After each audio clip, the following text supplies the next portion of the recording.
seriously, Russia might ask Ukraine for a pause and temporarily cease fire. And in exchange, they can potentially give up at least a part of Kherson. But at the same time, according to this article, Ukraine can recapture Kherson within a week on its own, which basically means that in one way or another, the liberation of Kherson is happening very soon. But more about all of this in just a couple of minutes.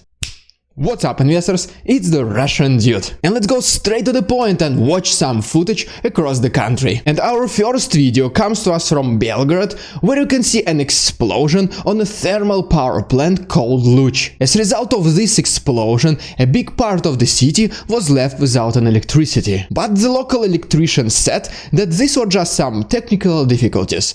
Don't need to worry about it at all. The next video is also from Belgrade, and as you can see right here, these are the consequences of a Russian military base being destroyed by Ukrainians. Next we move down to Kharkov, and as you can see right here, at least 5 explosions were heard inside the city. Moving even more to the south, to Zaporozhye, we can see the consequences of Russians attacking the city. And then in this next video from the same region, we can see an extremely lucky civilian who discovered an unexploded missile literally next to his house. And finally, moving to the west to Mykolaiv, we can see a residential building which has collapsed as a result of Russian shelling. But the good news, as you can see from this picture, is that according to the Secretary of the National Security and Defense Council of Ukraine, Alexei Danilov, Russia only has approximately 25% of their missiles left. And a very big portion of missiles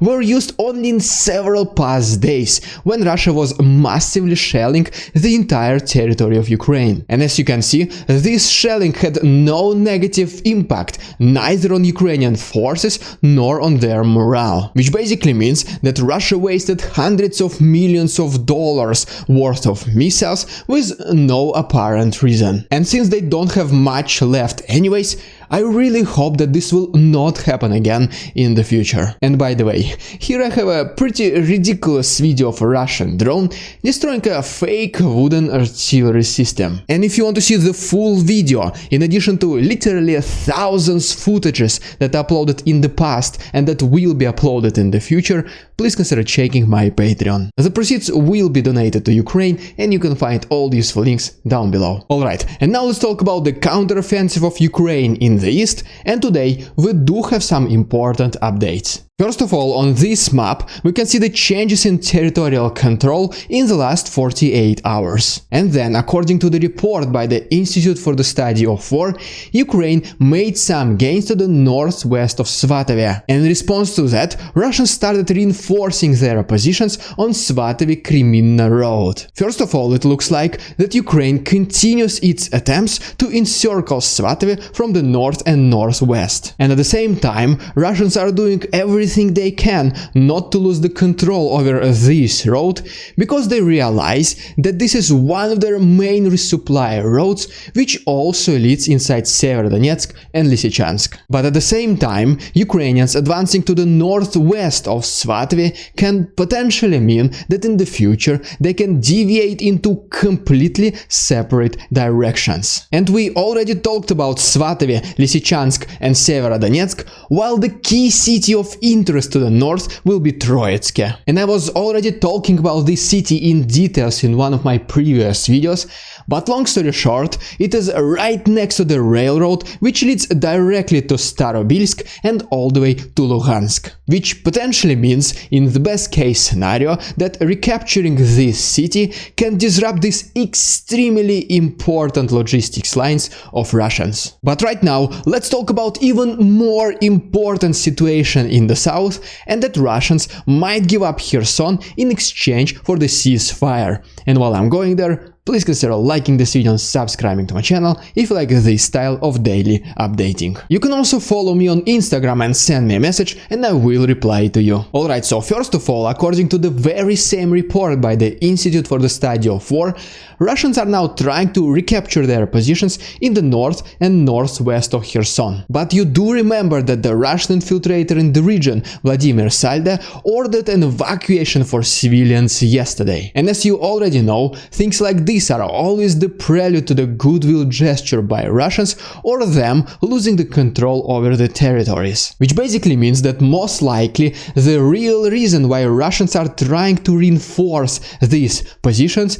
is so that other important people can have time to escape to the south. And I mean, it's not like that the Russian military commanders ever abandoned their forces in Kherson, so I don't think this will ever happen again. And yeah, you can still access all the maps that I was drawing for free in our Discord. The link will be down below. But then we have this article which claims that Ukraine will be able to retake Kherson on its own within a week. And one of the main supporting arguments is pretty much the same assumption that I made previously, is that the goodwill gesture is coming. And according to the article, in the best case scenario, Ukraine might take back Kherson region all the way up to the Dnipro river, which in my personal opinion is a little bit too optimistic, but I mean, let's wait and see. And this is where things get even more interesting. As you can see from this article, Putin wants to offer Ukraine a pause to prepare for a new offensive. The first supportive argument that they bring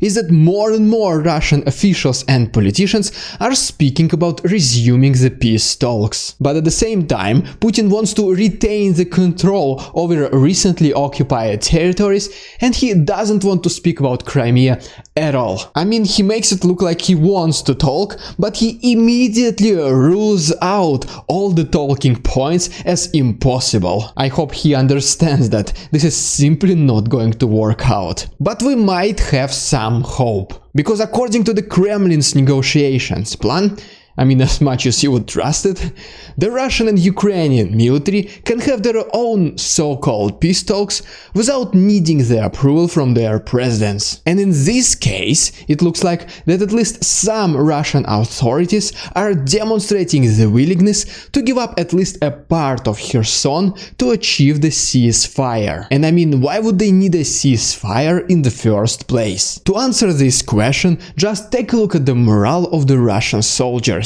The professional army has been more or less destroyed since the beginning, and now these new recruits, which were trained for less than a week, are most certainly not willing to die in Ukraine. So the first reason to pause the war for Russians is to start actually training these new soldiers. And the second reason is something we were already talking about in today's episode. And this is basically extremely low inventories of weapons and ammunition.